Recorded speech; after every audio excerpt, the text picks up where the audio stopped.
ഗുരുകുലത്തിന്റെ സാധാരണ സെമിനാറുകളിൽ 20 മിനിറ്റാണ്. ആ 20 മിനിറ്റ് കൊണ്ട് തന്നെ സാർ അത് അവസാനിപ്പിച്ചു. സമയം ഉണ്ടായിരുന്നു. വളരെ സന്തോഷം. എനിക്ക് തോന്നുന്നത് ആദ്യമായിട്ടാണ് പ്രബന്ധം അവതരിപ്പിക്കുന്നത് അല്ലേ? അത് ആദ്യമായിട്ടാണ് കൺവെൻഷനൊക്കെ വരുമെങ്കിലും ആദ്യമായിട്ടാണ് പ്രബന്ധം അവതരിപ്പിച്ചത്. അപ്പൊ സന്തോഷം. ബാക്കി ആ വിഷയത്തെ പറ്റിയൊക്കെ ചർച്ചകളും ചോദ്യങ്ങളൊക്കെ വരും. അതിന് മറുപടിയൊക്കെ ഉച്ചയ്ക്ക് പറയുന്നതായിരിക്കും. ഞാൻ ആദ്യം പറഞ്ഞിരുന്ന പെട്ടെന്ന് ഓർത്തപ്പം ഇത് ശ്രീനാരായണ പ്രസ്ഥാനമല്ല എന്ന് പറഞ്ഞിരുന്നല്ലോ. പക്ഷെ പലരും ഈ ഗുരുകുലത്തിന്റെ പേര് തന്നെ ശ്രീനാരായണ ഗുരുകുലം അങ്ങനെയല്ല. എൻ്റെ പേര് നാരായണ ഗുരുകുലം എന്ന് മാത്രമേ ഉള്ളൂ ഔദ്യോഗികമായിട്ട്. ഇവിടെ ശിവഗിരിയുടെ അടുത്തൊരു PWDയുടെ സൈൻ ബോർഡും ഉണ്ട്. അപ്പൊ അവിടെയും ശ്രീനാരായണ ഗുരുകുലം എന്നാണ് എഴുതി വെച്ചിരിക്കുന്നത്. ഞാൻ പെട്ടെന്ന് ഓർക്കാൻ കാര്യം ഇപ്പൊ ഒരു പുതിയ പുസ്തകം നമ്മുടെ തിരുവനന്തപുരം MP ആയിട്ടുള്ള ശശി തരൂരിന്റെ ഒരു പുതിയ പുസ്തകം വന്നിട്ടുണ്ട്.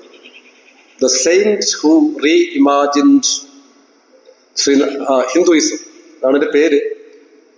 Life lessons and legacy of Sreenarayana Guru എന്നാണ് എൻ്റെ പേര്. അത് അതിൽ ഗുരുകുലത്തെ പറ്റി എടുത്ത് പറയുന്നുണ്ട്. ഗുരുകുലത്തിന്റെ പ്രസക്തിയെ പറ്റി പറയുന്നുണ്ട്. വളരെ നന്നായിട്ട് അദ്ദേഹം ഗുരുകുലത്തെ പ്രസന്റ് ചെയ്യുന്നുണ്ട്. പക്ഷെ അതിലും അദ്ദേഹം പറയുന്നത് ശ്രീനാരായണ ഗുരുകുലം എന്നാണ്. അപ്പൊ ആ ഒരു പേരെങ്ങനെയാണ്? അപ്പൊ അതൊരു വളരെ ശ്രീനാരായണ പ്രസ്ഥാനം അല്ല എന്നുള്ളത് ഇപ്പോഴും അതൊരു പൊതുവായ അവബോധം, സമൂഹത്തിന്റെ അവബോധത്തിൽ ഇങ്ങനെ കിടക്കുന്നു എന്നുള്ളതാണ്. അതുകൊണ്ട് ഇവിടെ വരുന്നവരെങ്കിലും ഇത് വ്യത്യസ്തമായിട്ടൊന്ന് കാണേണ്ടിയിരിക്കുന്നു. ഇപ്പൊ സാറ് പ്രബന്ധം അവതരിപ്പിച്ചപ്പോൾ മനസ്സിൽ വന്ന ചില കാര്യങ്ങൾ, ആ വിഷയത്തിലേക്ക് ഞാൻ കാര്യമായിട്ട് കിടക്കുന്നില്ല. ആ വിഷയം നാരായണ ഗുരുവിന്റെ സാർവലൗകിക ദർശനവും നടരാജഗുരുവിന്റെ ഏകലോകവും. നാരായണ ഗുരുവിന്റെ സാർവലൗകിക ദർശനം അതിനൊരു ക്യാപ്സ്യൂൾ പരുവത്തിലാക്കിയതാണ് ഒരു ജാതി, ഒരു മതം, ഒരു ദൈവം, മനുഷ്യനെ. അതിനെ ഒരു ഏകലോക വീക്ഷണമായിട്ട് മാറുമ്പോൾ നടരാജ ഗുരുവിന്റെ ശിഷ്യനായിരുന്ന ഗാരി ഡേവിസ്, കൊറോളറി എന്നൊക്കെ പറയുന്ന പോലെ, ഈ ഒരു ജാതി, ഒരു മതം, ഒരു ദൈവം എന്നുള്ള സൂക്തത്തെ ഒരു ലോകം, ഒരു ജനത, ഒരു നീതി എന്നാക്കി മാറ്റി. ഒരു ലോകം, ഒരു ജനത, ഒരു നീതി. അത് ആ ദർശനത്തിന്റെ ഒരു പ്രായോഗിക തലമാണ്. അങ്ങോട്ട് വരുമ്പോൾ അത് നമ്മൾ പ്രയോഗത്തിലേക്ക് കൊണ്ടുവരുവാണ് ചെയ്യുന്നത്. അതാണ് അവരുടെ ദർശനം പ്രയോഗിക്കാനുള്ളതാണ്. അങ്ങനെ മാറുന്നു. അത് എന്താണെന്ന് ചോദിച്ചു കഴിഞ്ഞാൽ ഈ പറയുന്ന ഗാരി ഡേവിസിന്റെ, അതായത് ചരിത്രമൊന്നും പറയുന്നില്ല, അമേരിക്കയിലെ 2ാം ലോകമഹായുദ്ധകാലത്തൊരു എയർഫോഴ്സ് പൈലറ്റൊക്കെ ആയിരുന്നു. നടരാജ ഗുരുവിന്റെ ശിഷ്യനായിട്ട് ഇന്ത്യയിൽ വന്നിട്ട് ഈ ഗുരുവിന്റെ ദർശനത്തെ പറ്റിയൊക്കെ പഠിച്ചിട്ട് അതിന്റെ അടിസ്ഥാനത്തിൽ എങ്ങനെ ഒരു ലോകരാഷ്ട്രീയം രൂപീകരിക്കാം അതൊക്കെ അവർ രണ്ടുപേരുടെ ആലോചിച്ചിട്ട് എഴുതിയ പുസ്തകമാണ് സാറ് പരാമർശിച്ച മെമ്മോറാണ്ടം ഓൺ വേൾഡ് ഗവൺമെന്റ്. അപ്പൊ അതൊക്കെ എഴുതിയതിനു ശേഷം അന്ന് പണ്ഡിറ്റ് ജവഹർലാൽ നെഹ്റു ആണ് ഇന്ത്യയുടെ പ്രധാനമന്ത്രി. അപ്പൊ അദ്ദേഹത്തെ പോയി കണ്ടിട്ട് ഈ ആശയങ്ങളൊക്കെ അവതരിപ്പിച്ചു. അപ്പൊ നെഹ്റു പറഞ്ഞു, നിങ്ങളുടെ ആശയങ്ങളൊക്കെ വളരെ മഹത്തായ ആശയമാണ്, നിങ്ങളുടെ ഗുരു പറയുന്നതൊക്കെ ശരിയാണ്. അന്ന് ഇന്ത്യക്ക് സ്വാതന്ത്ര്യം കിട്ടിയിട്ട് അധികം നാളായിരുന്നില്ല. ഇവിടെ ധാരാളം പ്രശ്നങ്ങളുണ്ടായിരുന്നു. അപ്പൊ നെഹ്റു ചോദിച്ചത്, ഞങ്ങളിവിടെ ഈ സംസ്ഥാനങ്ങളെ ഒന്ന് കൂട്ടിയോജിപ്പിച്ചുകൊണ്ട് ഒരു രാഷ്ട്രമായിട്ട് ഇന്ത്യയെ നിർമ്മിക്കാനായിട്ട് തന്നെ ഇവിടെ പെടാപ്പാട് പെടുകയാണ്. പിന്നെ നിങ്ങൾ എങ്ങനെയാണ് ഈ ലോകത്തെ ഒന്നാക്കി മാറ്റാൻ പോകുന്നത്? നിങ്ങൾ പറയുന്ന ആശയമൊക്കെ ശരി, നല്ല എങ്ങനെയാണ് മാറ്റുന്നത്? അതിന് ഗാരി ഡേവിസ് പറഞ്ഞ മറുപടിയിൽ എന്താണ് ഏകലോകം, നമ്മളതിനെ എങ്ങനെ കാണണം എന്നുള്ളതിന്റെ കൃത്യമായ ഒരു സന്ദേശമുണ്ട്. ഗാരി ഡേവിസ് പറഞ്ഞത്, ഞങ്ങൾ ആരെയും കൂട്ടിയോജിപ്പിക്കാൻ പോകുന്നില്ല. ഇപ്പോൾ തന്നെ ലോകം ഒന്നാണ്, ഒറ്റ ഭൂഗോളം മാത്രമേ ഉള്ളൂ. പക്ഷെ മനുഷ്യൻ കൃത്രിമമായിട്ട് അതിന്റെ മുകളിൽ അതിർത്തി വരമ്പുകൾ ഉണ്ടാക്കിയിട്ട് പരസ്പരം തമ്മിലടിക്കുകയാണ് ചെയ്യുന്നത്. ഇപ്പൊ ലോകം ഇപ്പൊ തന്നെ ഒന്നേ ഉള്ളൂ എന്നുള്ള വസ്തുത ഞങ്ങൾ ലോകത്തിന്റെ ശ്രദ്ധയിലേക്ക് കൊണ്ടുവരിക മാത്രമേ ചെയ്യുന്നുള്ളൂ, പുതിയതായിട്ടൊന്നും ചെയ്യുകയല്ല. അപ്പൊ അതാണ് നമ്മൾ ഉദ്ദേശിക്കുന്ന ഏകലോകം. അല്ലെങ്കിൽ എന്തിനൊരു ആക്ടിവിസം ഒക്കെ നടത്തി കൊണ്ടുവരികയല്ല, ഇത് ജനങ്ങളിലേക്ക് കൊണ്ടുവരിക, ആ ഒരു അവബോധം ഉണ്ടാക്കുക. ഒരു ജാതി എന്ന് ഗുരു പറയുന്നത് ഭാവിയിൽ കൈവരുത്തേണ്ട ഒരു ജാതി അല്ല, പുണർന്നു പെറുമെല്ലാം ഒരിനമാം മനുഷ്യാണാം മനുഷ്യത്വം എന്ന് പറഞ്ഞാൽ ഇപ്പോൾ തന്നെ നിലവിലുള്ളതാണ്. ഒരു മതം എന്ന് പറയുമ്പോഴും അഖിലരും ആത്മസുഖത്തിനായി പ്രയത്നം സകലവും ഇങ്ങ് സദാപി ചെയ്തിടുന്നു ജഗതിയിൽ ഇമ്മതം ഏകം എന്ന് പറയുമ്പോൾ ഇപ്പോൾ തന്നെ ഉള്ളതാണ്. പക്ഷെ നമ്മുടെ ശ്രദ്ധയിലേക്ക് വരുന്നില്ല. ഒരു ദൈവം, നീ സത്യം, ജ്ഞാനം, ആനന്ദം എന്നൊക്കെ പറഞ്ഞു കഴിഞ്ഞാൽ അതും ശരിയാണ്. അപ്പൊ ഇങ്ങനെയുള്ള കാര്യങ്ങൾ ഒന്ന് ലോകത്തിന്റെ ശ്രദ്ധയിലേക്ക് കൊണ്ടുവരികയാണ്. അതാണ് ചെയ്യുന്നത്. അതാണ് നമ്മൾ അദ്വൈത ദർശനം ലോക സമാധാനത്തിൽ എന്ന് പറയുമ്പോൾ ഇപ്പൊ തന്നെ ഉള്ള കാര്യങ്ങൾ ജനങ്ങൾ ശ്രദ്ധിക്കാതെ പോകുന്നതിനെ ശ്രദ്ധയിലേക്ക് കൊണ്ടുവന്നുകൊണ്ട് ഉള്ളിലൊരു മാറ്റം ഉണ്ടാക്കണം, കാഴ്ചപ്പാടിൽ മാറ്റം ഉണ്ടാക്കണം. യുദ്ധമുണ്ടാകുന്നത് മനുഷ്യന്റെ മനസ്സിലാണ്. ഒരാൾ തീരുമാനിക്കും യുദ്ധം ചെയ്യാവുന്നു. അപ്പൊ അതുകൊണ്ട് അതിന്റെ തിരുത്തൽ വരേണ്ടതും മനുഷ്യന്റെ മനസ്സിൽ തന്നെയാണ്. ആ തിരുത്തൽ അവിടെ വരുത്തണം. അത്തരത്തിലുള്ള വലിയ സ്വപ്നങ്ങളാണ് ഈ അവതരിപ്പിച്ചിരിക്കുന്നത് എന്നുള്ളതാണ്. അപ്പം സുധ സാറ് നാൻസി എന്തിനെ പറ്റി പരാമർശമാണ് തുടങ്ങിയത്. What Narayana Guru is not എന്നുള്ള പുസ്തകം. ഞാൻ കഴിഞ്ഞ വർഷം അമേരിക്കയിൽ അവരുടെ ആശ്രമത്തിൽ പോയിട്ട് ഒരാഴ്ച അവരോട് താമസിക്കുകയും ചെയ്തു. അപ്പൊ എത്രമാത്രം കമ്മിറ്റ്മെന്റ് അതോടുകൂടിയാണ് അവര് ഗുരുവിനെ പഠിക്കുകയും നിത്യചൈതന്യയുടെ ശിഷ്യയായിട്ട് ജീവിക്കുകയും ചെയ്യുന്നറിയാം. അങ്ങനെ പറഞ്ഞ അടുത്ത കാലത്ത് ഒരു മഹാൻ, ഒരു ഡോക്ടറാണ്, അത് എഴുതിയിരുന്ന അവരെ പറ്റി അൺസിവിലൈസ്ഡ് ആൻഡ് അൺകൾച്ചേർഡ് ലേഡി എന്ന് പറഞ്ഞ അവരെ പറ്റി ഒരു പരാമർശം നടത്തി. ഈ മനുഷ്യൻ അവരെ ഇതുവരെ കണ്ടിട്ട് പോലുമില്ല. അപ്പൊ അങ്ങനെ ഒരു കണ്ടിട്ട് പോലും ഇല്ലാത്ത ഒരാളെ പറ്റി, സ്ത്രീയെ പറ്റിയൊക്കെ ഇങ്ങനെ ചില അദ്ദേഹത്തിന് വാട്സപ്പ് ഗ്രൂപ്പൊക്കെ ഉണ്ട്, ഒരു പരാമർശം കേട്ടോ, അയാൾ ഓർത്തുപോയത്. അപ്പൊ അവരുടെ ഒരു സമർപ്പണം അത് ആദരിക്കാൻ പോലും നമുക്ക് കഴിയുന്നില്ല എന്നുള്ളത്. ഇവിടെ ഒരു ഗുരുഭക്തരെന്ന് സ്വയം ഒരു അതോറിറ്റിയാണെന്ന് സ്വയം നടിക്കുന്ന ഒരാളാണ്. അപ്പൊ അങ്ങനെയൊക്കെയാണ് ആളുകൾ ഇവരെയൊക്കെ കാണുന്നുള്ളതാണ്. അത്ര പേരൊന്നും പറയുന്നത് ശരിയല്ല, അതുകൊണ്ട് പേര് പറയുന്നില്ല എന്ന് മാത്രമേ. അതുപോലെ പിണ്ടനന്ദിയെ പറ്റി പറഞ്ഞല്ലോ. പിണ്ടനന്ദിയുടെ വലിയൊരു സന്ദേശം നടരാജഗുരു എടുത്തു പറയും. അന്നുള്ള വേദന മറന്നത് നന്ന്, ഉണർന്നാൽ തന്നെരിയിൽ വീണു മരിക്കുമയ്യോ. അങ്ങനെ പിണ്ടനന്ദിയിൽ ഗുരു പറയുന്നുണ്ട്. നടരാജഗുരു അത് പറയുന്നുണ്ട്. അത് നമ്മൾ ഈ ഭൂതകാലത്തിൽ ജീവിക്കുമ്പോൾ ഉണ്ടാകുന്ന പല പല പ്രശ്നങ്ങളുണ്ട്, അതൊക്കെ മറക്കാനാണ് അന്നുള്ള വേദന മറന്നത്. പ്രത്യേകിച്ചും പല ഗുരുഭക്തരുടെ ഒരു വലിയ പ്രശ്നം ഈ 19-ാം നൂറ്റാണ്ടിലും 20-ാം നൂറ്റാണ്ടിലാണ് ഇപ്പോഴും ജീവിക്കുന്നത്. ചരിത്രം പഠിക്കുന്നതും ചരിത്രത്തിൽ ജീവിക്കുന്നതും രണ്ട് കാര്യമാണ്.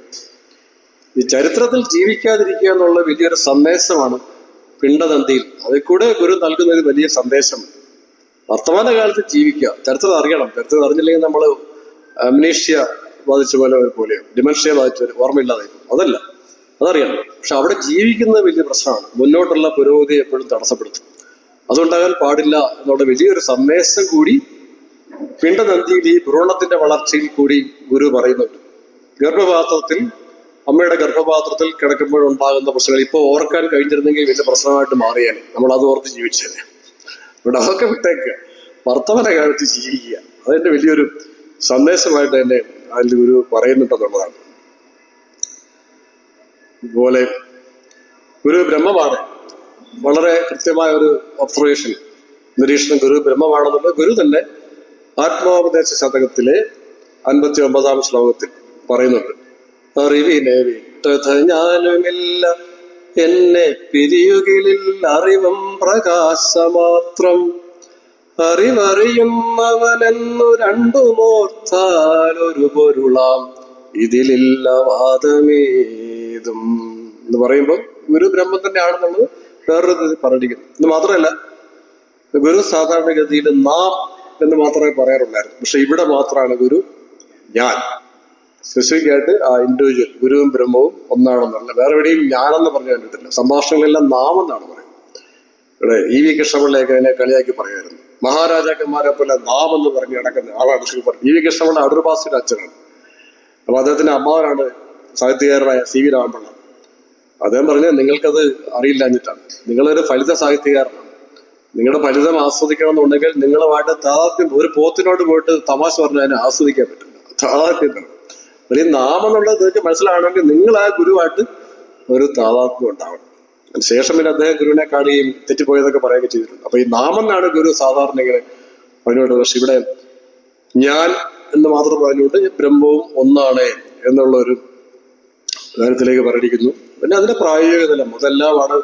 സാമ്പത്തിക ശാസ്ത്രം, രാഷ്ട്രീയം, വിദ്യാഭ്യാസം, നൈതികത, സൗന്ദര്യ ശാസ്ത്രം, ഇങ്ങനെയുള്ള കാര്യങ്ങളെല്ലാം തന്നെ എങ്ങനെ ഒരു ഏകലോക വീക്ഷണം കൊണ്ടുവരാം എന്നുള്ളതാണ് അതിന്റെ പ്രായോഗിക തലം. അതിനെപ്പറ്റിയൊക്കെ നടരാജഗുരു വിശദമായിട്ട് എഴുതിയിട്ടുണ്ട്, അവിടെ പ്രബന്ധത്തിൽ അവതരിപ്പിച്ചിട്ടുണ്ട്.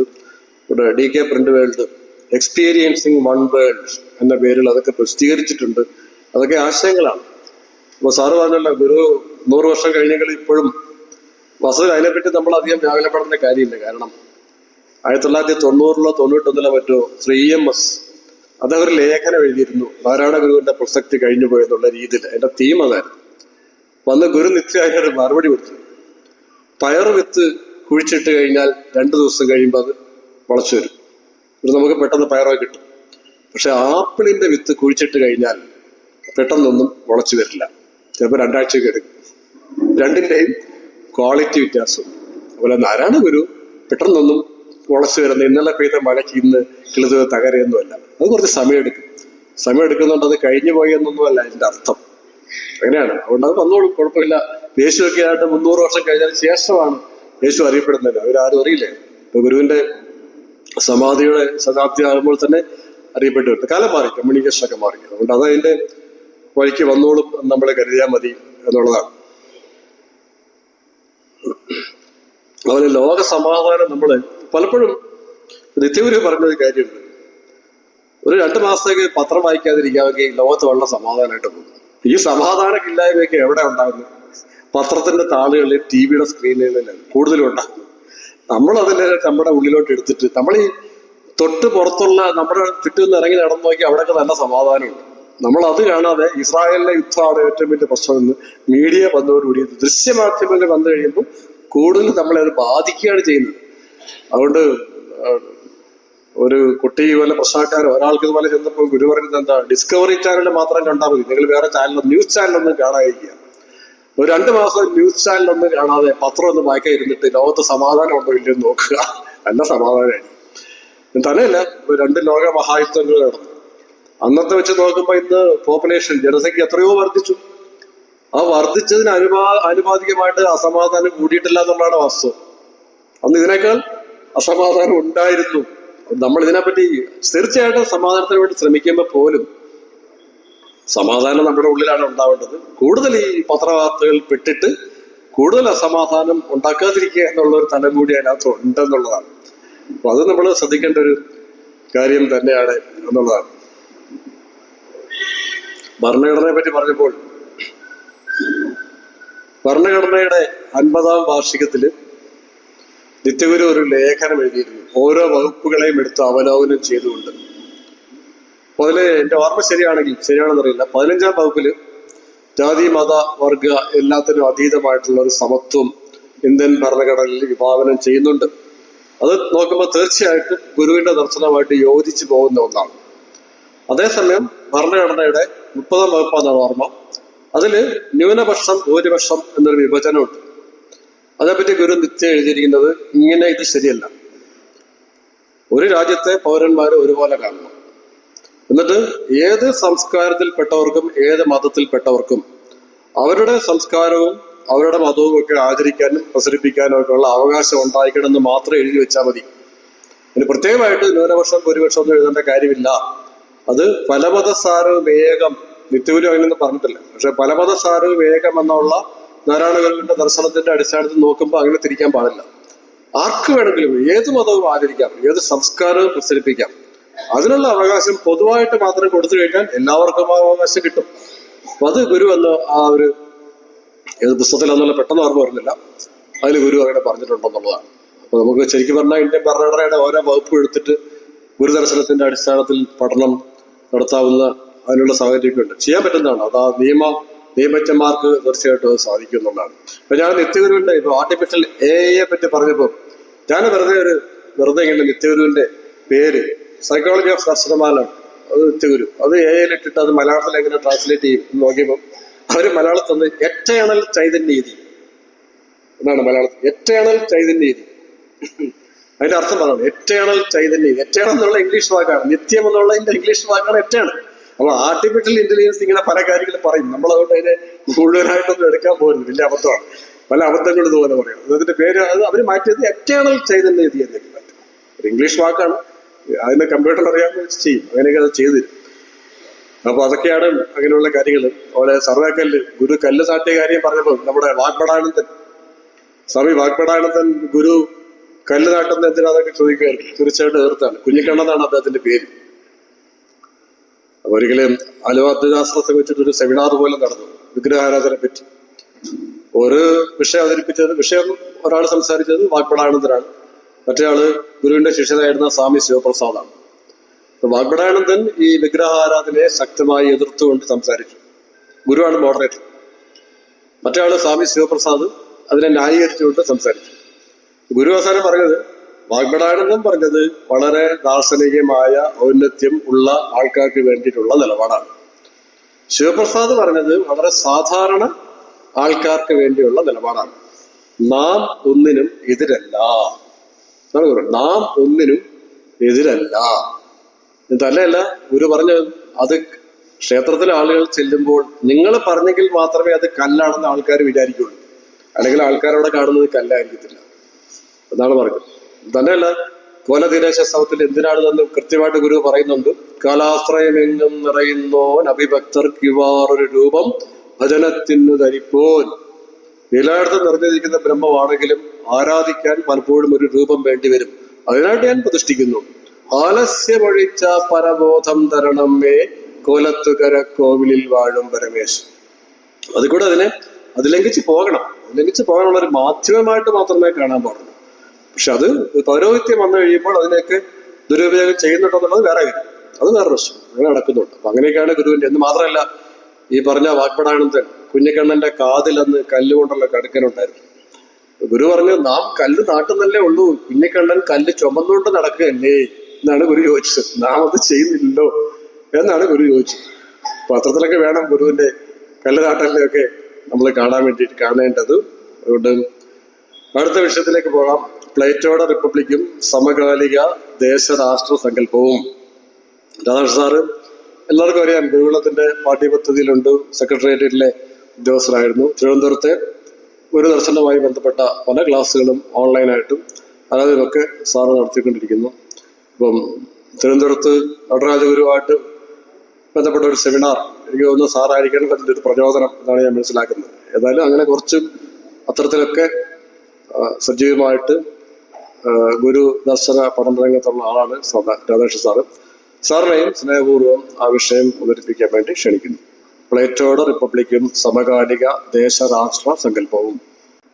ഗുരുവിനും ഗുരു പരമ്പരകൾക്കും പ്രണാമം. ഇന്നത്തെ സെമിനാറിൻ്റെ മോഡറേറ്റർ ഡോക്ടർ സാബു സാർ, ഒപ്പം പ്രബന്ധം അവതരിപ്പിച്ച എൽ സുഗത്, വേദിയിൽ ഉള്ള സ്വാമി സ്വാമികൾ, ഗുരുകുല ബന്ധുക്കളെ, പഠിതാക്കളെ, സഹോദരി സഹോദരങ്ങളെ,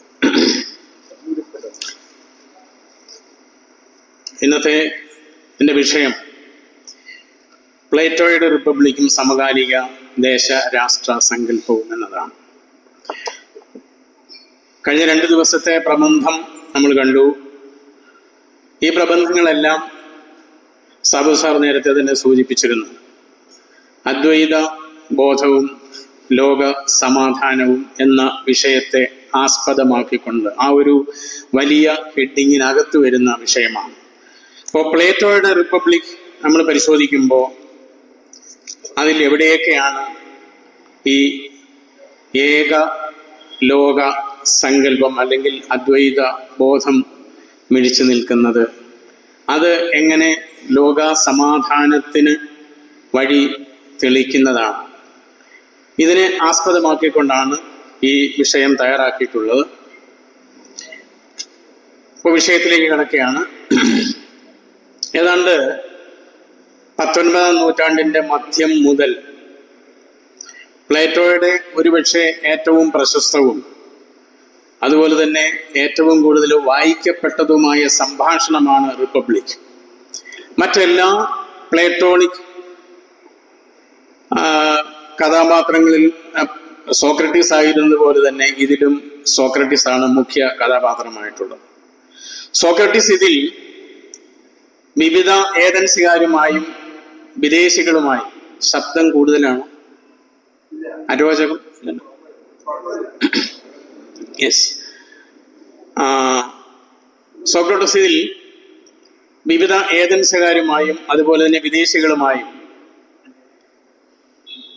നീതിയുടെ അർത്ഥത്തെ സംബന്ധിച്ച് ചർച്ച ചെയ്യുകയും നീതിയും സന്തോഷവും തമ്മിലുള്ള ബന്ധം എന്താണെന്ന് ഒരു വെളിപ്പെടുത്തലും നടത്തുന്നുണ്ട്. അതായത് ഈ സംഭാഷണം 2 കേന്ദ്ര ചോദ്യങ്ങളെ പര്യവേഷണം ചെയ്യുന്നതാണെന്ന് കാണാവുന്നതാണ്.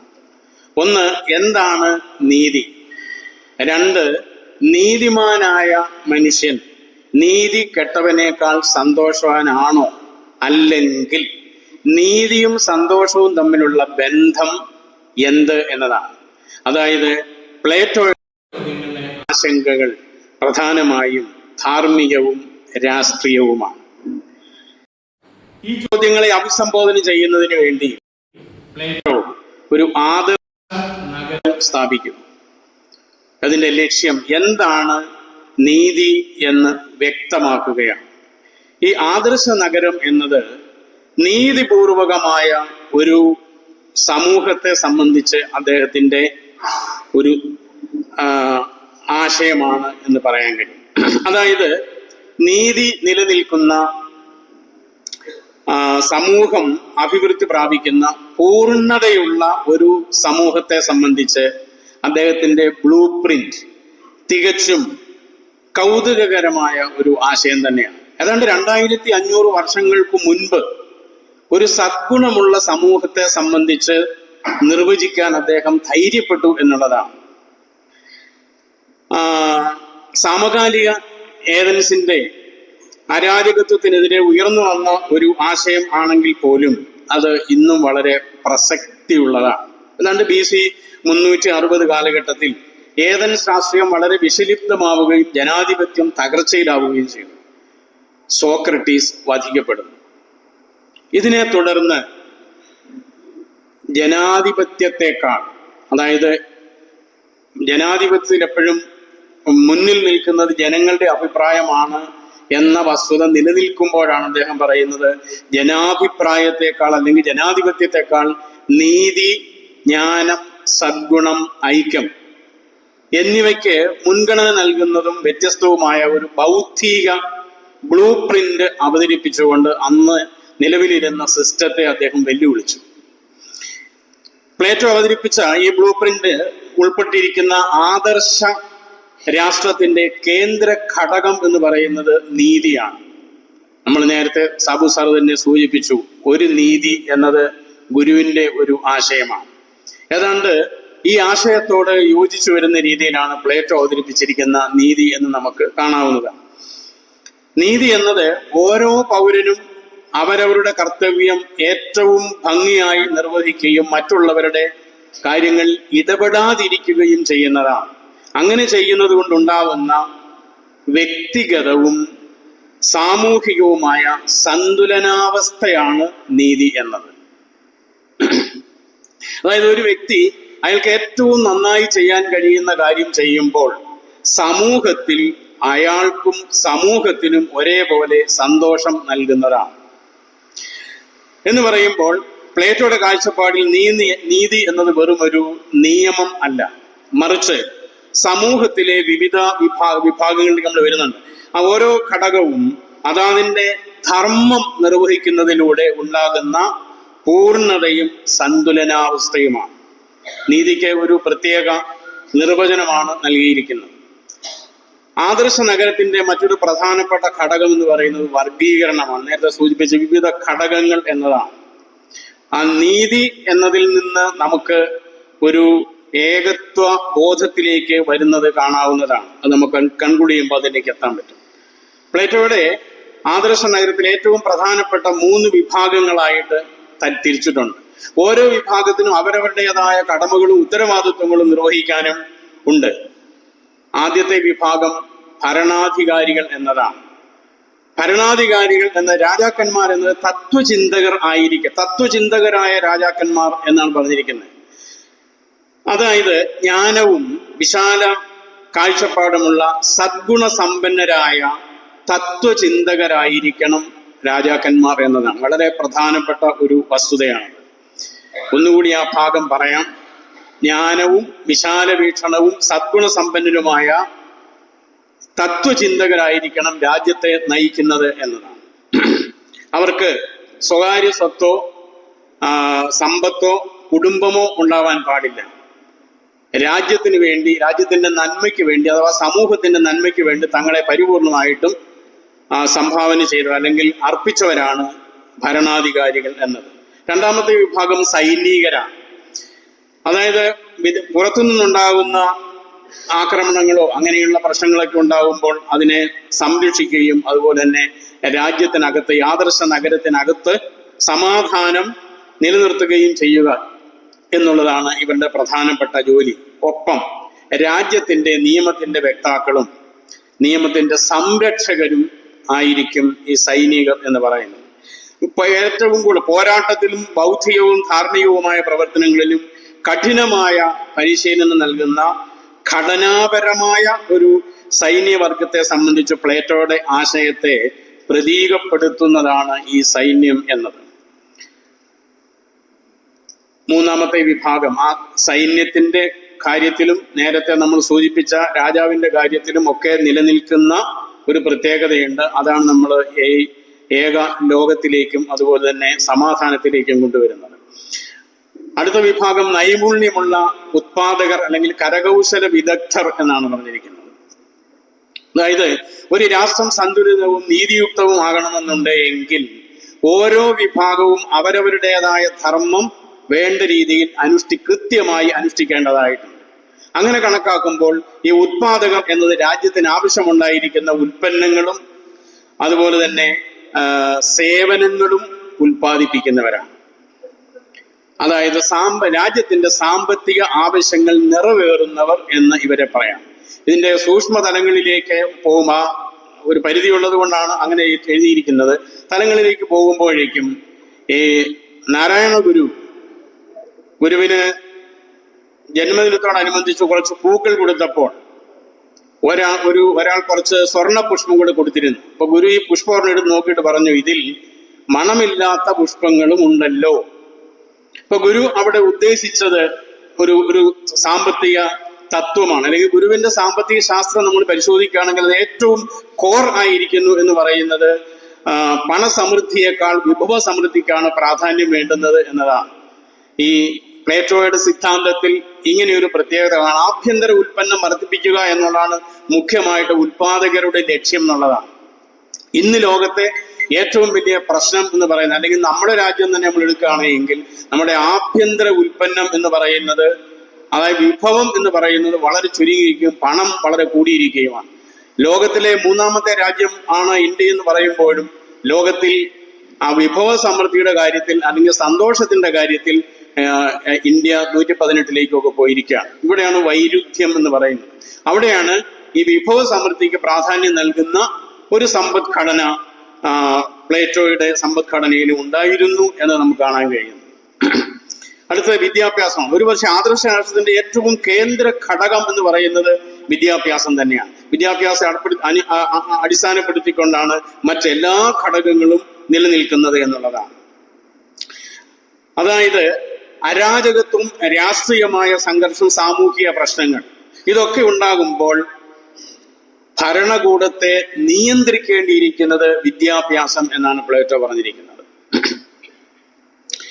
അനീതി ഉണ്ടാകുന്നത് ശരിയായ വിദ്യാഭ്യാസം ലഭിക്കാത്ത പൗരന്മാരിൽ നിന്നാണ്. അതുകൊണ്ട് തന്നെ നീതിയും ജ്ഞാനവും ഉപയോഗിക്കാൻ കഴിയുന്ന ജ്ഞാനികളെയും സദ്വൃത്തരായ പൗരന്മാരെയും അതുപോലെ തന്നെ ആദരണീയരും വിശാലവീക്ഷണമുള്ള തത്വചിന്തകരായ രാജാക്കന്മാരെയും സൃഷ്ടിക്കുക എന്നുള്ളതാണ് വിദ്യാഭ്യാസത്തിന്റെ അടിസ്ഥാന ലക്ഷ്യം. ഇതിൽ അടങ്ങിയിരിക്കുന്ന പ്രത്യേകതകൾ നമുക്ക് കാണാവുന്നതാണ്. അതായത് റൂസോയെ പോലെയോ അല്ലെങ്കിൽ രഘുവംശത്തിൽ പറയുന്ന ദിലീപ് രാജാവിനെ പോലെയോ ഈ വിദ്യാഭ്യാസം എന്നത് ഒരു ആജീവനാന്ത പ്രക്രിയ ആയിട്ടാണ് പ്ലേറ്റോയും കാണുന്നത്. റൂസോയുടെ വിദ്യാഭ്യാസ രീതി അനുസരിച്ച് 4 ഘട്ടങ്ങളിലായിട്ടാണ്. അതായത് 15 വയസ്സ് വരെ, അതിനുശേഷം അങ്ങനെ 50 വയസ്സിന് ശേഷം ജീവിതാവസാനം വരെ എന്ന് പറയുന്ന ഒരു വിദ്യാഭ്യാസ സമ്പ്രദായമുണ്ട്. നമുക്കിപ്പോൾ അത് ശരിക്കും ബോധ്യമാണ്. ഈ ആജീവനാന്ത വിദ്യാഭ്യാസം ഇല്ല എങ്കിൽ ഉണ്ടാകുന്ന അസന്തുലിതാവസ്ഥയും പ്രശ്നങ്ങളും ഇന്നത്തെ ഈ 50 വയസ്സ് കഴിഞ്ഞവർ അനുഭവിച്ചുകൊണ്ടിരിക്കുന്ന ബുദ്ധിമുട്ടുകളുടെ പ്രധാന കാരണം അവർക്ക് ലഭിക്കേണ്ട വിദ്യാഭ്യാസം ലഭിക്കുന്നില്ല എന്നുള്ളതാണ്. ഇനി ആദ്യ തലത്തിൽ തന്നെയുള്ള വിദ്യാഭ്യാസമെല്ലാം ഫോക്കസ് ചെയ്യുന്നത് പണം ഉണ്ടാക്കുക എന്നുള്ളതിലേക്ക് മാത്രമാണ്. ഏറ്റവും സമ്പന്നമായ തരത്തിൽ ജീവിക്കുന്നതിന് സമ്പത്തുണ്ടാക്കുക എന്നുള്ളത് മാത്രമാണ് ഇന്നത്തെ വിദ്യാഭ്യാസത്തിന്റെ പ്രത്യേകത. അപ്പൊ അതിൽ നിന്ന് മൂല്യാധിഷ്ഠിതമായ ഒരു വിദ്യാഭ്യാസ സങ്കല്പം പ്ലേറ്റോയ്ക്കുണ്ടായിരുന്നു, റൂസോയ്ക്കുണ്ടായിരുന്നു, ദിലീപ് രാജാവിന്റെ ആശയത്തിലുണ്ടായിരുന്നു. അതേപോലുള്ള ഒരു സമഗ്രമായ വിദ്യാഭ്യാസ പദ്ധതിയാണ് പ്ലേറ്റോയും മുന്നോട്ട് വയ്ക്കുന്നത് കാണാൻ കഴിയും. അതായത് പരമോന്നതമായ കേവല നന്മയിലേക്ക് നയിക്കുക അഥവാ സത്യത്തെ ഓർമ്മിപ്പിക്കുകയും അതിൽ തത്പരരായി തീർക്കുകയും ചെയ്യുകയാണ് വിദ്യാഭ്യാസത്തിന്റെ ഏറ്റവും ഉദാത്തമായ ലക്ഷ്യം എന്ന് പ്ലേറ്റോ പറഞ്ഞിരിക്കുന്നു.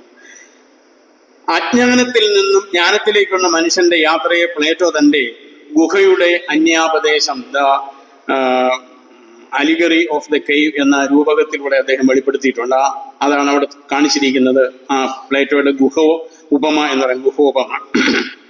അതില് മനുഷ്യൻ ജനനം മുതൽ ഒരു മതിലിന് അഭിമുഖമായി ചങ്ങല കെട്ടിയിരിക്കുന്ന ഒരു ഗുഹയാണ് സോക്രട്ടീസ് അതിൽ വിശദീകരിക്കുന്നത്. നമുക്ക് കാണാൻ കഴിയും. ചങ്ങല കെട്ടിയിരിക്കുന്ന മനുഷ്യൻ നോക്കുന്നത് ഇത് വലിയൊരു ഗുഹയായിട്ട് ആണ് ചെയ്തിരിക്കുന്നത്. ഗുഹാമുഖം എന്ന് പറയുന്നത് ഈ വശവും അങ്ങേയറ്റം ഗുഹയുടെ മതിലുമാണ്. ആളുകളെ ചങ്ങല കെട്ടിയിരിക്കുന്നു. അവരെ നോക്കുന്നത് കാണാൻ കഴിയുന്നത് ആ ഗുഹയുടെ ഒരു മതിൽ മാത്രമാണ്. ആ കഴുത്തും കൈയും എല്ലാം ചങ്ങലയിട്ടിരിക്കുന്നത് കൊണ്ട് അവർക്ക് എങ്ങോട്ടും തിരിയാനോ തൊട്ടടുത്ത ആളിനെ പോലും കാണാൻ കഴിയുന്നില്ല. ആ അവസ്ഥയിൽ ഇരിക്കുന്ന ജനം കണ്ടുകൊണ്ടിരിക്കുന്നതും കേട്ടുകൊണ്ടിരിക്കുന്ന ഒരു എക്കോയും ഷാഡോയും മാത്രമാണ്. അത് തൊട്ടു പിന്നിൽ ഒരു മതിലുണ്ട്. ആ മതിലിന് അല്പം മുൻപായിട്ട് ഒരു കത്തുന്ന തീക്കുണ്ടം ഇരിക്കുന്നു. ഈ തീക്കുണ്ടത്തിനും മതിലിനും ഇടയിൽ ആളുകൾ നടന്നു പോകാനുള്ള ഒരു വഴിയുണ്ട്. ആ വഴിയെ നടന്നു പോകുന്ന ആളുകൾ പല സാധനങ്ങളും ഉയർത്തിപ്പിടിച്ചുകൊണ്ട് പോകുന്നു, പല രൂപങ്ങളും ഒക്കെ. അവർ സംസാരിച്ചുകൊണ്ട് പോവുകയും ചെയ്യുന്നു. അപ്പൊ അവർ സംസാരിക്കുമ്പോൾ ഈ സൗണ്ട് കേൾക്കുമ്പോൾ അവർ ഈ ചങ്ങല കിട്ടിയിരിക്കുന്നവർ വിചാരിച്ചിരിക്കുന്നത് ഈ നിഴല് സംസാരിക്കുന്നു എന്നുള്ളതാണ്. ആ തീക്കുണ്ടം അവിടെ ഇരിക്കുന്നത് കൊണ്ടാണ് നിഴൽ അവിടെ കാണുന്നത്, വ്യക്തമാണ് എന്ന് തോന്നുന്നു. മതിലിൽ കാണുന്ന പക്ഷിയുടെ രൂപം നീളത്തിലിരിക്കുന്നതിന്റെ കാരണം അത് ഷാഡോയാണ്, നിഴലാണ്. മറ്റേത് ഒറിജിനൽ രൂപവുമാണ്. ഇവിടെ ഇരിക്കുന്ന ഒരാൾ യാദൃശ്യമായി എങ്ങനെയെങ്കിലും പുറത്ത് കിടക്കുന്നു എന്ന് വിചാരിക്കുക. അയാൾ പുറത്ത് കിടന്ന് സൂര്യനെ നോക്കുമ്പോൾ ഒന്നും കാണാൻ കഴിയില്ലാത്ത ഇരുട്ടായിരിക്കും അനുഭവിക്കുക. അദ്ദേഹം തിരിച്ച് ഈ ഗുഹയിലേക്ക് നോക്കുകയാണെങ്കിലും അതേ ഇരുട്ട് തന്നെ അനുഭവിക്കും. അദ്ദേഹത്തോട് ആരെങ്കിലും പറയുകയാണ്, നിങ്ങൾ ഇതുവരെ കണ്ടുകൊണ്ടിരുന്നതെല്ലാം യഥാർത്ഥ്യമല്ല, അതെല്ലാം വെറും ഷാഡോയാണ്, നിഴൽ മാത്രമാണ്, എക്കോയും ഷാഡോയും മാത്രമാണ് നിങ്ങൾ കേട്ടതും കണ്ടതും എന്ന് പറഞ്ഞു കഴിഞ്ഞാൽ അദ്ദേഹം ഒരിക്കലും വിശ്വസിക്കില്ല. ഈ കാണുന്നതാണ് സത്യം എന്ന് പറഞ്ഞു കഴിഞ്ഞാലും അവരെ വിശ്വസിക്കില്ല. അങ്ങനെ കുറെ ദിവസം കഴിയുമ്പോൾ മാത്രമാണ്, ഏതാനും ദിവസങ്ങൾ കഴിയുമ്പോൾ അല്ലെങ്കിൽ കുറെ കാലം കഴിയുമ്പോൾ അദ്ദേഹത്തിന്റെ ഷാഡോ തന്നെ കാണാവുന്ന അവസ്ഥയിലെത്തും. പിന്നെ വെള്ളത്തിൽ മറ്റ് പലതിൻ്റെയും ഒക്കെ ഷാഡോ അദ്ദേഹം കാണും. അങ്ങനെ രാത്രിയിൽ അദ്ദേഹത്തിന് നക്ഷത്രങ്ങളെയും ചന്ദ്രന്റെ പ്രകാശത്തെയും കാണാവുന്ന അവസ്ഥയിലെത്തും. അവസാനം അദ്ദേഹം യഥാർത്ഥത്തിലുള്ള സൂര്യപ്രകാശത്തെ തന്നെ നേരിട്ട് കാണാൻ കഴിയുന്ന അവസ്ഥയിൽ എത്തും. ഈ ഒരു അവസ്ഥ എന്താണ് അവിടെ സംഭവിക്കുന്നത് എന്നുള്ളത് മുനിഗുരു 3 ഗ്രീക്ക് ചിന്തകർ എന്നൊരു പുസ്തകമുണ്ട്, ഗ്രീക്ക് ചിന്തകർ, അതിന് വളരെ ഗംഭീരമായി വ്യക്തമാക്കിയിട്ടുണ്ട്. ഗുരുവിനെ തന്നെ കോട്ട് ചെയ്ത് പറയുകയാണെങ്കിൽ, പരമോന്നതമായ നന്മയുടെ സ്വരൂപത്തിലേക്ക് ആത്മാവിൻ്റെ ആരോഹണമാണ് ഈ ഗുഹയിൽ നിന്ന് ഇറങ്ങി പ്രകാശത്തെ അല്ലെങ്കിൽ സൂര്യനെ കാണുക എന്നത്. അങ്ങനെ ഒരിക്കൽ പുറത്തു വന്ന് ഈ സൂര്യനെ കണ്ടു കഴിഞ്ഞാൽ, ഈ പ്രകാശത്തെ കണ്ടു കഴിഞ്ഞാൽ, പുറം ലോകം യാഥാർത്ഥ്യം അനുഭവിച്ചു കഴിയുമ്പോൾ പിന്നെ ഒരിക്കലും അവർക്ക് പഴയ ആ ഗുഹാലോകത്തോട് ഒരു താല്പര്യവും ഉണ്ടാവുകയില്ല.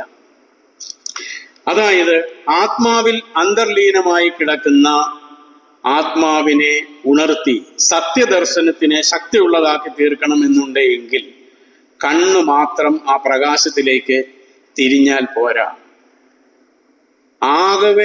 ശരീരം ആകവേയുള്ള ഒരു തിരിച്ചിൽ അവിടെ അനിവാര്യമാണ്. അതായത് നിഴലുകളുടേതിൽ നിന്നും ഉണ്ടാകുന്ന ആ നിഴലുണ്ടാക്കുന്ന ഭാവങ്ങളിലേക്ക്, അവിടെ നിന്നും അതിന് കാരണമായിരിക്കുന്നതായ ആ തീക്കുണ്ടത്തിലേക്ക്, അവസാനം സൂര്യന്റെ ഭാവരഹിതമായ സത്യത്തിന്റെ തലത്തിലേക്കും ശ്രദ്ധ തിരിയുന്നത് ആകവേയുള്ള ഒരു തിരിച്ചിൽ ആയിരിക്കണം. അതായത് ഗുഹയിൽ നിന്ന് മോചിതനായി സൂര്യനെ കണ്ട തടവുകാരനെ പോലെയാണ് തത്വചിന്തകൻ. അവർക്ക് മാത്രമേ പ്രത്യക്ഷത്തിൽ കാണുന്നതിന്റെ പിന്നിലുള്ള യാഥാർത്ഥ്യം തിരിച്ചറിയാൻ കഴിയുകയുള്ളൂ. അങ്ങനെയുള്ള തത്വചിന്തകരായിരിക്കണം രാജാക്കന്മാർ എന്നാണ് പ്ലേറ്റോ വിവക്ഷിക്കുന്നത്. പ്ലേറ്റോയുടെ കാലഘട്ടത്തിൽ ഒരിക്കലും അത്തരത്തിലുണ്ടായിരിക്കുന്ന തത്വചിന്തകർ അല്ലെങ്കിൽ അങ്ങനെയുള്ള രാജാക്കന്മാര് നമ്മൾ ഈ പറയപ്പെടുന്ന ഗ്രീക്ക് പ്രദേശങ്ങളിലൊന്നും ഉണ്ടായിരുന്നെന്ന് പറയാൻ കഴിയില്ലെങ്കിൽ പോലും ഭാരതത്തിൽ ജനക മഹാരാജാവ് ജീവിച്ചിരുന്നു, അല്ലെങ്കിൽ അങ്ങനെ ഒരു രാജാവ് ഉണ്ടായിരുന്നു എന്ന് നമ്മൾ കേട്ടിട്ടുണ്ട്. രാജർഷി എന്നാണ് അദ്ദേഹത്തെ വിളിച്ചത്. രാജ്യത്ത് പരിപൂർണമായ നീതിയും സന്തോഷവും നടപ്പിലാക്കിയ വ്യക്തിയാണ്. അവിടെ ഒരു ഏകത്വ ബോധം ഓരോ മനുഷ്യനിലും നിറഞ്ഞിരുന്നു എന്ന് നമുക്ക് ഈ രാജർഷിയുടെ കഥയിൽ നിന്ന് ജനകരാജാവിന്റെ കഥയിൽ മനസ്സിലാക്കാൻ കഴിയുന്നത്. അതുപോലെ ഒന്നാണ് ദിലീപ് രാജാവ് എന്ന സങ്കല്പവും രഘുവംശത്തിൽ. അവിടെയും നേരത്തെ സൂചിപ്പിച്ച ഈ വിദ്യാഭ്യാസ പദ്ധതി 4 ഘട്ടങ്ങൾ ഉണ്ടായിരുന്നു. ഉൽപ്പന്നം എന്നത് രാജാവ് ഒരിക്കലും ഒരു സമ്പത്തും സൂക്ഷിച്ചു വയ്ക്കില്ലായിരുന്നു. എല്ലാം തന്നെ ജനങ്ങളിലേക്ക് കൊടുക്കുന്നതിന് വേണ്ടി എപ്പോഴും ജനങ്ങളുടെ ക്ഷേമം മാത്രമായിരുന്നു. അപ്പൊ ആ സങ്കല്പം യാഥാർത്ഥ്യമായിട്ടോ സങ്കല്പമായിട്ടോ ഉണ്ടായിരുന്നു എന്ന് നമുക്ക് കാണാൻ കഴിയുന്നതാണ്. ഇനിയും അടുത്ത ഒരു വിഭാഗം എന്ന് പറയുന്നത് സൈനികരാണ്. സൈനികരുടെ വിദ്യാഭ്യാസം എങ്ങനെയാണെന്ന് കൂടി പരിശോധിച്ചതിന് ശേഷം നമ്മൾ ഇതിന്റെ കാര്യങ്ങളിലേക്ക് വരാം. യോദ്ധാക്കൾ അല്ലെങ്കിൽ രക്ഷകർത്തുക്കൾ എന്നാണ് അദ്ദേഹം ഗാർഡിയൻസ്, ഓക്സിലറീസ് എന്നാണ് പറയുന്നത്. അങ്ങനെയുള്ളവർ ഭരണത്തോടൊപ്പം എന്തിനാണ് ഇവർക്ക് ഒരു വിദ്യാഭ്യാസം എന്നുള്ളത്? ഓരോ വിഭാഗത്തിനും പ്രത്യേകം വിദ്യാഭ്യാസവും നൽകിയിരുന്നതാണ്, പൊതുവിദ്യാഭ്യാസം കൂടാതെ. സൈനിക ഭരണത്തോടൊപ്പം സ്വാഭാവികമായും സ്വേച്ഛാധിപത്യത്തിന്റെ പ്രവണതകൾ കടന്നു വരാനുള്ള സാധ്യതയുണ്ട് എന്നുള്ളതാണ്. അതുകൊണ്ട് തന്നെ പൗരന്മാരെ ഭരിക്കുന്നതിൽ നിന്നും ഈ വിഭാഗത്തെ തടയേണ്ടത് അനിവാര്യമാണ്. അതുകൊണ്ട് ശത്രുക്കളോട് ഏറ്റവും ക്രൂരവും കുടുംബത്തിലുള്ള ആളുകളോട് ഏറ്റവും സൗമ്യമായും പെരുമാറുന്ന ഒരു കുലീന നായ്ക്കുട്ടിയെ പോലെ രക്ഷാകർത്തുക്കളെ നിയന്ത്രിക്കുന്ന, ഇവിടെ രക്ഷാകർത്തുക്കൾ സൈന്യമാണ്, അവരെ നിയന്ത്രിക്കുന്ന ഒരു വിദ്യാഭ്യാസ പദ്ധതിയാണ് പ്ലേറ്റോ മുന്നോട്ട് വെച്ചത് എന്ന് കാണാൻ കഴിയും. അതിന് ശരീരത്തിന് ജിംനാസ്റ്റിക്കും ആത്മാവിന് സംഗീതവും എന്നാണ്. അപ്പോൾ ഈ ജിംനാസ്റ്റിക്കും സംഗീതവും കൂടി കൂട്ടിക്കലർത്തിയ ഒരു പ്രത്യേക രീതിയിൽ അവർക്ക് നൽകിയിരുന്നു എന്നുള്ളതാണ്. ആളുകൾക്ക് സംഗീത വിദ്യാഭ്യാസം എന്ന ഒരു കാര്യം തന്നെയുള്ളൂ. സംഗീത വിദ്യാഭ്യാസം ഉദ്ദേശിക്കുന്നത് കഥകളിൽ കൂടെ വിദ്യാഭ്യാസം, നല്ല മനോഹരമായ മോറൽ ഉള്ള സ്റ്റോറികളിൽ കൂടി ആൾക്കാരെ ബോധ്യപ്പെടുത്തുന്ന, ധാർമ്മിക ബോധ്യം ഉണ്ടാക്കുന്ന വിദ്യാഭ്യാസ സമ്പ്രദായമായിരുന്നു. ആളുകളെ വഴക്കമുള്ളവരാക്കി തീർക്കുക എന്നുള്ളതാണ് അതുകൊണ്ട് പ്രധാനമായും ഉദ്ദേശിച്ചത് എന്നാണ്. കുട്ടികൾക്ക് പറഞ്ഞു കൊടുക്കുന്ന കഥകൾ വളരെ നിർബന്ധമായും സെൻസർ ചെയ്തിരുന്നു എന്നതാണ്. കാരണം കഥയിൽ ഉദ്ദേശിക്കുന്ന കാര്യത്തിൽ നിന്ന് വിപരീതമായ ഫലം ഉണ്ടാവാനുള്ള സാധ്യത പല കഥകളിലും ഒളിഞ്ഞു കിടക്കാം. അതുകൊണ്ട് തന്നെ കഥകളെല്ലാം തന്നെ സെൻസർ ചെയ്തിരുന്നു എന്നതാണ്.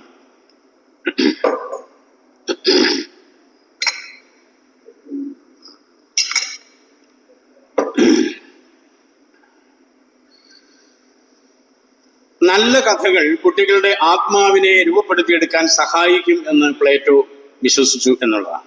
നമ്മളിന്ന് നമ്മളുടെയൊക്കെ ഈ 60 വയസ്സിനൊക്കെ പ്രായമുള്ളവരുടെയൊക്കെ കാലഘട്ടത്തിൽ 1-ാം ക്ലാസ്സിലും 2-ാം ക്ലാസ്സിലും 5-ാം ക്ലാസ് വരെയൊക്കെ നല്ല മനോഹരമായ കഥകൾ ഉണ്ടായിരുന്നു. അത്തരം കഥകളിൽ നിന്ന് തീർച്ചയായിട്ടും നമുക്കൊരു മൂല്യബോധം എവിടെയൊക്കെയോ കിട്ടിയിട്ടുണ്ട്. ഇന്ന് LKG പോകുമ്പോൾ തന്നെ കുട്ടികൾ ഏറ്റവും most modern technologically oriented machines operate ചെയ്യാൻ മാത്രമാണ് പഠിക്കുന്നത്. അവരും സ്വാഭാവികമായിട്ടും ഈ മെക്കനൈസ്ഡ് ഒരു നേച്ചറിലേക്ക് മാറിപ്പോവുകയും മൂല്യബോധം എന്നത് അല്ലെങ്കിൽ ഐഡിയലിസ്റ്റിക് എഡ്യൂക്കേഷൻ എന്ന് പറയുന്ന ഒന്ന് അന്യം നിന്നുപോയി എന്നുള്ളതാണ്. അതിൽ നിന്ന് നമ്മൾ അനുഭവിക്കുന്ന അസ്വസ്ഥതയും ഒക്കെ നമുക്കെല്ലാവർക്കും ബോധ്യമുള്ളതാണ്. കുട്ടികളോട് പറയേണ്ടിയിരിക്കുന്നത് ദൈവങ്ങൾ എല്ലാത്തിനും കാരണമല്ലെന്നും നല്ലതും നീതിയുക്തവുമായ ഒന്നാണ്, അല്ലെങ്കിൽ നീതിയും നന്മയും ആണ് നിലനിൽക്കേണ്ടതെന്നും കുട്ടികളോട് പറയണം എന്നുള്ളതാണ്. അപ്പൊ ഇവിടെ ദൈവത്തിന് തന്നെ പുതിയ ഒരു നിർവചനം നൽകിയിരിക്കുന്നു എന്നുള്ളതാണ്. നാരായണ ഗുരുവിന്റെ ദൈവദശകത്തിന്റെ 2-ാം ശ്ലോകത്തിൽ 1 എണ്ണി തൊട്ടെണ്ണും പൊരുൾ ഒടുങ്ങിയാൽ നിന്നിടും ദൃക്കുപോൽ ഉള്ള നിന്നിൽ അസ്പന്ദമാകണം എന്ന് പറയുമ്പോൾ നമുക്കൊക്കെ എന്താണ് ബോധ്യമാകുന്നത്? ദൈവം സ്നേഹമാകുന്നു, ദൈവം അനുകമ്പയാകുന്നു, ദൈവം ശ്രേഷ്ഠ മൂല്യങ്ങളാകുന്നു. ആ ശ്രേഷ്ഠ മൂല്യങ്ങളിൽ നിന്ന് ഭഗവാനെ, ആ നിരുപാധികമായ മൂല്യങ്ങളിൽ നിന്നും എന്നെ വിടുവിക്കരുതേ, അതിൽ നിന്ന് ഞാൻ സ്പന്ദിച്ചു മാറാതിരിക്കണമേ എന്ന് ആ ബോധ്യം വരുത്തലാണ്. ആ ഒരു പൂർണ്ണ ബോധ്യം, അല്ലെങ്കിൽ ആ എല്ലാ ശ്രേഷ്ഠ മൂല്യങ്ങളിലും ജീവിതത്തിന്റെ എല്ലാ നിമിഷങ്ങളിലും നിലനിൽക്കാൻ കഴിയുന്ന ഒരു മനുഷ്യൻ ദൈവം തന്നെയാണ്. ഒരു തരത്തിലുണ്ടായിരിക്കുന്ന അസ്വസ്ഥതകളും ഒരു തരത്തിലുള്ള സാപേക്ഷതകളിലേക്ക് പോവുകയുമില്ല. ആ നിരപേക്ഷതയിൽ തന്നെ, ആ മൂല്യങ്ങളിൽ തന്നെ ഉറച്ചു നിൽക്കുന്നതാണ്. തത്തുല്യമായ രീതിയിലുള്ള ഒന്നാണ് ഇവിടെ പറയുന്നത്. കുട്ടികളെ എപ്പോഴും നല്ലതും നീതിയുക്തവുമായ ഒന്നിൽ തന്നെ നിലനിർത്തുന്ന വിദ്യാഭ്യാസ സമ്പ്രദായം വേണം എന്നതാണ്. അതുപോലെ തന്നെ കുട്ടികളെ നുണയും വഞ്ചനയും നിലനിൽക്കുന്ന ലോകത്തിൽ നിന്നും അകറ്റി നിർത്തുന്നതിനുള്ള വിദ്യാഭ്യാസം നൽകണം എന്നതാണ്. നമ്മൾ കൊച്ചു കുഞ്ഞുങ്ങളാകുമ്പോൾ തന്നെ എങ്ങനെ നുണ മനോഹരമായി പറയണം എന്ന് പഠിപ്പിച്ചുകൊണ്ടിരിക്കുന്ന ഒരു കാലഘട്ടമാണ്. കുട്ടികളെ മരണത്തെക്കാൾ കൂടുതൽ അടിമത്തത്തെ ഭയന്ന് വളരണം എന്നതാണ്. ഇവിടെ രണ്ട് കാര്യങ്ങൾ എടുത്തു പറയുന്നുണ്ട്. ഭയം എന്നത് ഏതിനാണ് ഭയം വേണ്ടുന്നത്, എവിടെയാണ് ഭയം ഇല്ലാത്തത്? ധൈര്യം എന്നത് ഒരു പ്രധാന വസ്തുതയായി നൽകുന്നുണ്ട്. അത് സദ്ഗുണം, മിതത്വം, ധൈര്യം, ജ്ഞാനം, ഭക്തി, ഇതെല്ലാം വിദ്യാഭ്യാസത്തിന്റെ അടിസ്ഥാന ഘടകങ്ങളാണ്. ധൈര്യം എന്നത് ഭയമില്ലായ്മ അല്ല. കൊച്ചു കുഞ്ഞുങ്ങൾക്ക് ഭയമില്ലാത്തത് അറിവില്ലായ്മ കൊണ്ടാണ്. കൊച്ചു കുഞ്ഞിനെ നമ്മളെ എവിടെയൊക്കെ കയറ്റി കഴിഞ്ഞാൽ അത് വീണ് മരിച്ചു പോവുകയൊക്കെ ചെയ്യും, വെള്ളത്തിൽ മുങ്ങിപ്പോവും. എന്തുകൊണ്ടാണ്? വെള്ളത്തിൽ മുങ്ങിയാൽ മരിക്കും എന്ന അറിവ് ഇല്ലാത്തതുകൊണ്ടാണ്. അപ്പൊ ധൈര്യം എന്നത് അദ്ദേഹം ഉദ്ദേശിച്ചിരിക്കുന്ന ഭയമില്ലാതെയല്ല, മറിച്ച് ആന്തരികമായും ബാഹ്യമായ വെല്ലുവിളികളെ നേരിടാനുള്ള കഴിവിനെയാണ്. എന്ന് പറയുമ്പോൾ ഇതിന് രണ്ടു വശങ്ങളാണ്. ധൈര്യം എന്നതിന് രണ്ടു വശങ്ങളാണ്. ഒന്ന്, നീതി, സത്യം ഇവയെ ഭയക്കണം. ഭയക്കരുതാത്തത് മരണം, വേദന തുടങ്ങിയവയാണ്. സാപേക്ഷമായവയെ ഒക്കെ നമ്മൾ ഭയക്കുന്നു, നിരപേക്ഷമായവനെ ഭയക്കാതിരിക്കുന്നു എന്നതാണ്. നമ്മളെങ്ങനെയാണ് ചെയ്യുന്നത്? നിരപേക്ഷമായതിനെ ഭയക്കുന്നു, സാപേക്ഷമായതിനെ ഭയക്കുന്നില്ല എന്നുള്ളതാണ്. ഇവിടെ നീതിയെ ഭയക്കണം, ദൈവത്തെ ഭയക്കണം എന്നൊക്കെ പറയുമ്പോൾ എന്താ ഉദ്ദേശിക്കുന്നത്? നീതിയിൽ നിന്ന് ഒരിക്കലും വിട്ടുപോവാൻ തയ്യാറാവരുത്, നന്മയിൽ നിന്നും ഒരിക്കലും വിട്ടുപോകാൻ തയ്യാറാവരുത് എന്നതാണ് അവിടെ പ്ലേറ്റോ ഉദ്ദേശിച്ചിരിക്കുന്നത്. നേരെ മറിച്ച് ഒരിക്കലും ഭയക്കരുതാത്തത് മരണത്തെയാണ്, ഒരിക്കലും ഭയക്കരുതാത്തത് വേദനയാണ്. കൊച്ചു കൊച്ചു കാര്യങ്ങളിൽ ഒരിക്കലും നമ്മൾ ഭയക്കാതിരിക്കുകയും ആ വലിയ ഒന്നിനെ നമ്മിൽ നിന്ന് വിട്ടുപോവാതിരിക്കുന്നതിനുള്ള ഭയവും ഉണ്ടാവണം എന്ന് പ്ലേറ്റോ പറഞ്ഞിരിക്കുന്നു. മറ്റൊരു വസ്തുത കമ്മ്യൂണിസ്റ്റ് എലമെന്റാണ്. മാർക്സിയൻ കമ്മ്യൂണിസത്തിൽ നിന്ന് തികച്ചും വ്യത്യസ്തമായ ഒരു കമ്മ്യൂണിസ്റ്റ് ആശയമാണ് പ്ലേറ്റോയ്ക്കുള്ളത്. പ്ലേറ്റോയുടെ കമ്മ്യൂണിസത്തിന്റെ ഒരു പൊതു ധാരണ പറയുമ്പോഴേക്കും ഭരണാധികാരികൾക്കും യോദ്ധാക്കൾക്കും കുടുംബം ഉണ്ടായിരിക്കുകയില്ല. പണം സമ്പാദിക്കാനും സ്വത്ത് സമ്പാദിക്കാനും അവർക്ക് അവകാശമില്ല. അവരുടെ ജീവിതം എന്നത് പൊതു നന്മയ്ക്ക് വേണ്ടി മാറ്റിവെച്ചിട്ടുള്ളതാണ്. അഴിമതിയും സ്വാർത്ഥതയും ഇല്ലാതാക്കുക എന്നുള്ളതാണ് അതിൻ്റെ ആത്യന്തിക ലക്ഷ്യം എന്നത്. ഇനി മറ്റൊരു വസ്തുത എന്ന് പറയുന്നത് സ്ത്രീ പുരുഷ സമത്വം എന്നതാണ്. സ്ത്രീ പുരുഷ സമത്വം എന്നത്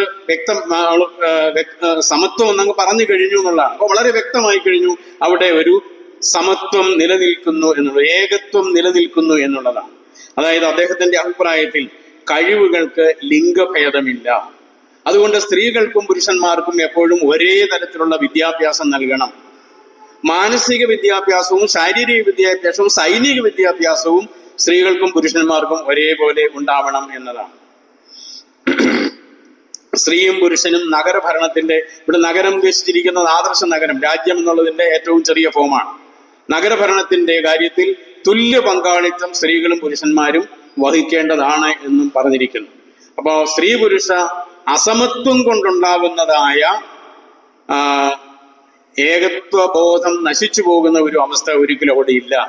അവിടെ ആ തരത്തിൽ ഒരു ഏകത്വമുണ്ട്. നീതിയുടെ കാര്യത്തിൽ അവിടെ ഏകത്വമുണ്ട്, നന്മയുടെ കാര്യത്തിൽ ഏകത്വമുണ്ട്, ഭരണ കാരണങ്ങളിൽ അവിടെ ഏകത്വമുണ്ട്. സർവോപരി ഭരണാധിപൻ എന്ന് പറയുന്നത് പൂർണ്ണൻ ആണ് എന്നുള്ള, പൂർണ്ണ നീതിമാനാണ് എന്നുള്ളതാണ്.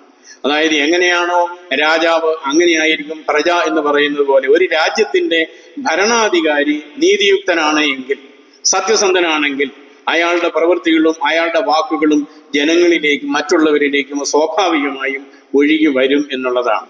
നമ്മളുടെ രാജാക്കന്മാരും അല്ലെങ്കിൽ ഓരോ സമുദായത്തിന്റെയും സമൂഹത്തിന്റെയും ഒക്കെ നേതൃത്വത്തിൽ ഇരിക്കുന്നവരെ കാട്ടിക്കൂട്ടുന്ന കാര്യങ്ങൾ നമ്മുടെ തലമുറയും കണ്ടുകൊണ്ടിരിക്കുകയാണ്. ഇങ്ങനെയൊക്കെ ആവാം എന്ന ഒരു സന്ദേശം അവരിൽ നിന്ന് കിട്ടിക്കൊണ്ടിരിക്കുകയാണ്.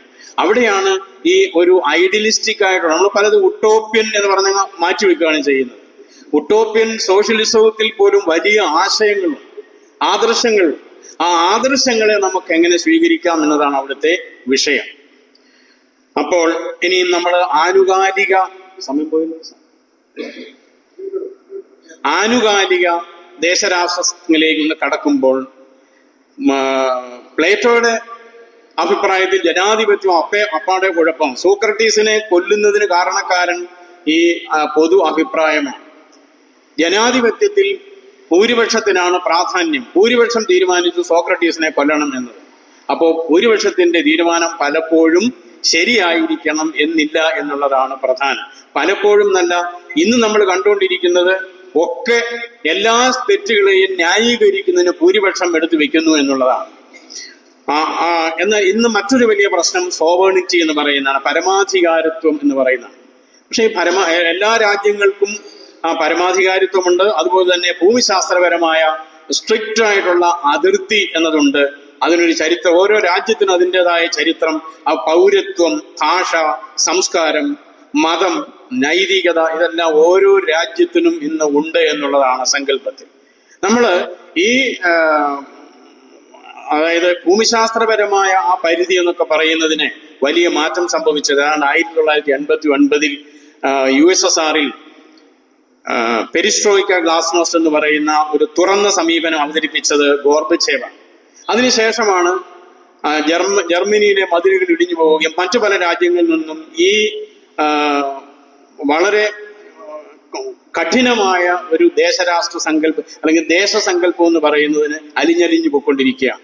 ഇന്ന് നമ്മൾ പറയുമ്പോഴത്തേക്കും അതിന് വലിയ മാറ്റം സംഭവിച്ചുകൊണ്ടിരിക്കുന്നതാണ്. ഗ്ലോബലൈസേഷൻ വന്നു കഴിഞ്ഞപ്പോഴേക്കും, ലിബറലൈസേഷനും ഒക്കെ വന്നു കഴിഞ്ഞപ്പോഴത്തേക്കും ഈ സ്വത്വ രാഷ്ട്ര സങ്കല്പത്തിന് പലതും തകർന്നു പോവാൻ ഇടയായി എന്നുള്ളതാണ്.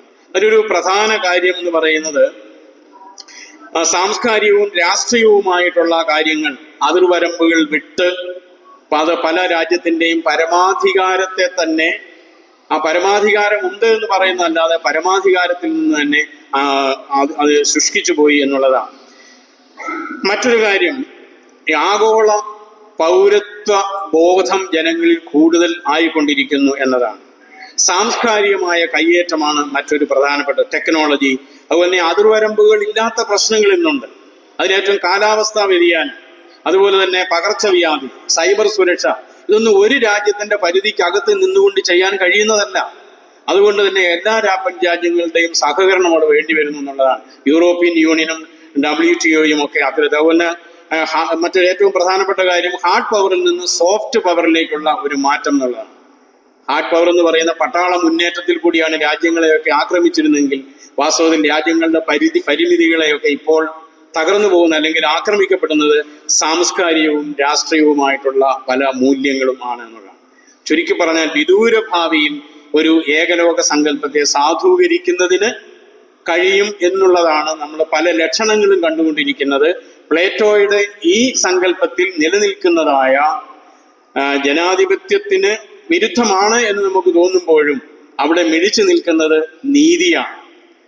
നീതിയെ ആസ്പദമാക്കിക്കൊണ്ടാണ് എല്ലാ കാര്യങ്ങളും നടക്കേണ്ടിയിരിക്കുന്നത്. ഒപ്പം വിദ്യാഭ്യാസം നമ്മൾ കണ്ടത് തത്വചിന്തകരായിട്ടുള്ളവരായിരിക്കണം രാജ്യം ഭരിക്കുന്നത് എന്ന് പറയുമ്പോഴും ഇവിടെ എല്ലാം ഒരു സമാധാനത്തിന്റെ അന്തരീക്ഷം നിലനിൽക്കുന്നു, ഒരു ഏകത്വത്തിന്റെ അന്തരീക്ഷം അവിടെ നിലനിൽക്കുന്നു എന്നുള്ളതാണ്. തദ്വാര ലോക സമാധാനം ഈ തരത്തിൽ ഉള്ള അതിലെ പ്രധാനപ്പെട്ട മൂല്യങ്ങളെ സ്വീകരിച്ചുകൊണ്ടാണ് ആധുനിക രാഷ്ട്രങ്ങൾ നിലനിൽക്കാൻ പോകുന്നതെങ്കിൽ ഒരു സംശയവുമില്ല, അത് നടരാജഗുരു വിഭാവന ചെയ്യുന്നത് പോലുള്ള ഒരു ഏക ലോക സങ്കല്പത്തിലേക്ക് വരാനും അത് ഏക ലോക ബോധ്യത അല്ലെങ്കിൽ അദ്വൈത ബോധം ജനങ്ങളുടെ ഭൂരിപക്ഷത്തിലേക്കും കൊണ്ടുവരാൻ കഴിയുകയും അങ്ങനെ ഒരു ലോക സമാധാനം നിലനിൽക്കുന്നതായ ഒരു മനോഹരമായ ലോകം നമുക്ക് സങ്കല്പിക്കാൻ കഴിയും എന്ന് പറഞ്ഞുകൊണ്ട് വാക്കുകൾ ഉപസംഹരിക്കുന്നു. എല്ലാവർക്കും എൻ്റെ നമസ്കാരം.